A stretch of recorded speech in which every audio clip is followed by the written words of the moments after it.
sebetulnya di segala sesuatu yang memiliki resiko tinggi pasti ada pengaman. Oke. Kita naik motor pengamannya helm, kita naik mobil pengamannya safety belt. Nah problemnya ada yang memakai ada yang enggak.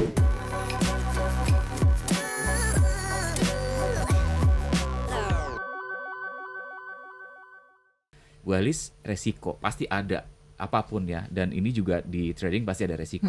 Tapi tadi Ibu sudah sampaikan bahwa itu bisa kita minimalisir kalau kita tahu ilmunya, tahu mekanismenya, gitu. Jadi gini, sebetulnya di segala sesuatu yang memiliki resiko tinggi pasti ada pengaman. Oke. Kita naik motor pengamannya helm, kita naik mobil pengamannya safety belt. Nah problemnya ada yang memakai ada yang enggak. Yes. Benar kan? Jadi ya resiko tanggung masing-masing. Nah trading juga gitu, ada pengamannya disebut dengan stop loss, berhenti rugi.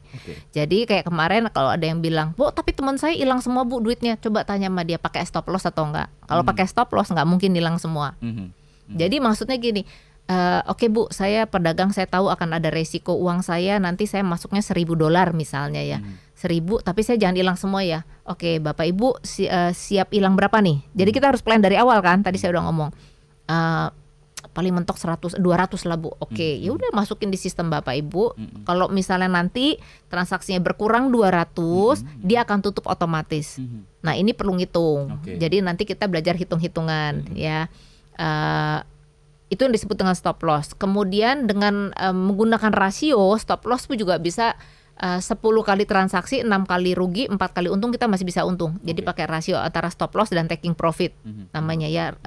Stop loss ini penting lah. Kenapa? Karena kita harus harus menjaga modal kita kan supaya nggak hilang semua. Itu satu. Kedua, tadi kita udah ngomong nih bahwa transaksi ini sangat erat kaitannya dengan kuota. Dengan wifi. Jangan sampai saya ada transaksi nggak taunya saya baterainya habis atau misalnya nggak ada sinyal gitu ya. Ini kan sekalipun nggak ada sinyal kan transaksimu tetap jalan. Maka harus kita batasin supaya kita tahu nih, aduh ternyata sinyal ini nih nggak ada sinyal, oh ternyata baterai saya. Tapi saya udah tahu rugi saya, kalaupun saya transaksi itu rugi, saya cuma ruginya misalnya saya udah bikin ya stop lossnya 50.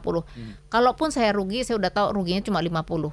Jadi kita nggak perlu deg-degan terus kan. Kalau misalnya ini kan biasanya kan pengen lihat handphonenya kan udah berapa nih duit saya, udah berapa, supaya Bapak Ibu udah ngerti ini. Oh kalaupun ada apa-apa, apalagi para dokter ya kan, saya banyak banget nih klien dokter sekarang. Pak namanya dokter, nggak mungkin Bapak bolak-balik liatin handphone. Itu pasien bisa tersinggung. Jadi dokter juga harus bikin nih stop lossnya berapa, taking profit berapa. Jadi setelah udah analisa, udah biarin aja, biarkan sistem berjalan otomatis.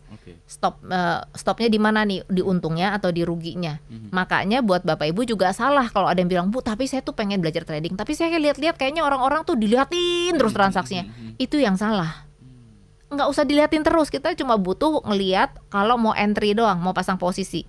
Close-nya itu bisa dilakukan juga secara pakai otomatis gitu kan, pakai stop loss dan taking profit. Jadi salah kalau ada yang merasa harus melototin terus, nggak kerja-kerja apa kita ya?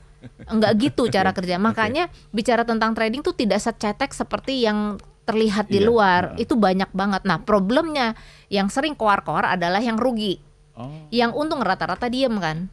Oh iya dong, biasa kita kan sedang susah lihat orang senang-senang, lihat orang susah, bener nggak? Jadi sebetulnya kenapa kalau misalnya ternyata trading ini bawa rugi, nggak mungkin semakin banyak iklannya di sosial media. Kenapa banyak iklan? Karena banyaknya permintaan. Kenapa banyak permintaan? Pasti karena kita udah lihat kan, oh ternyata enak ya, bagus ya. Oh ternyata bisa dapat duit ya kayak gitu doang ya. Kayak saya nih, kayak kemarin selama pandemi 2 tahun kan diem terus di rumah nggak ngapa-ngapain.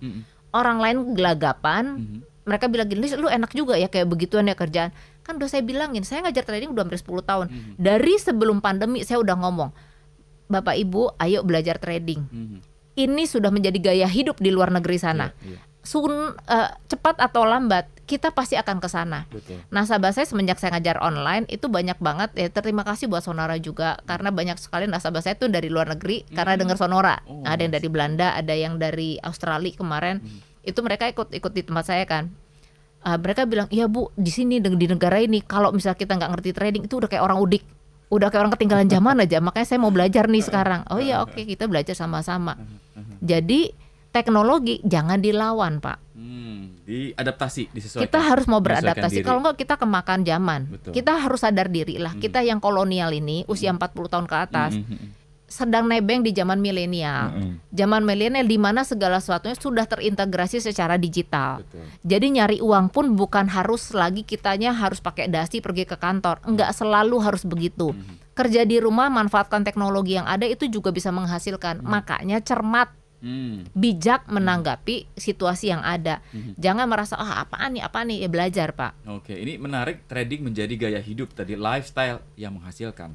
Ini seru nih sahabat Sonora karena Indonesia sekarang mengarah ke sana. Mengarah ke sana. Makin banyak orang yang ada komunitasnya juga. Bu Elis ada komunitasnya juga ya untuk belajar bersama dengan Kamu nggak akan bisa sukses kalau cuma belajar sendiri. Oke. Jadi perlu komunitas, perlu orang-orang yang saling membantu. Ya kayak di Jakarta kan nasabah saya ada 200-an lebih ya untuk Jakarta aja. Nah itu nanti Bapak Ibu bisa nih misalnya daerah Jakarta Selatan sama Jakarta Selatan yang utara, jadi per area gitu ngumpul. Biasanya mereka kan ngumpul di kafe mana, yuk belajar bareng kayak gitu. Oke, menarik sahabat Sonora, jadi nambah networking juga pada akhirnya. Jadi itu. sebetulnya kalau ngomong 400.000 berdua jauh lebih murah, bukan masalah lebih murah. Berdua itu lebih bagus dibanding sendiri. Yes, Ya. karena ada teman sharing tadi. Betul. Saling ngingetin juga sahabat Sonora. Jadi datang berdua ya, silahkan ajak siapa saja yang ingin Anda ajak. Suami, istri, anak, orang tua, atau juga teman, sahabat, teman geng arisan mungkin rame-rame datang boleh ya Bu ya. Sekarang lagi trennya ibunya, orang tuanya bawa anaknya. Anak saya lebih cepat nangkep soalnya Bu. Dan digital native sekali Iya, mereka ya. anak sekarang cepat.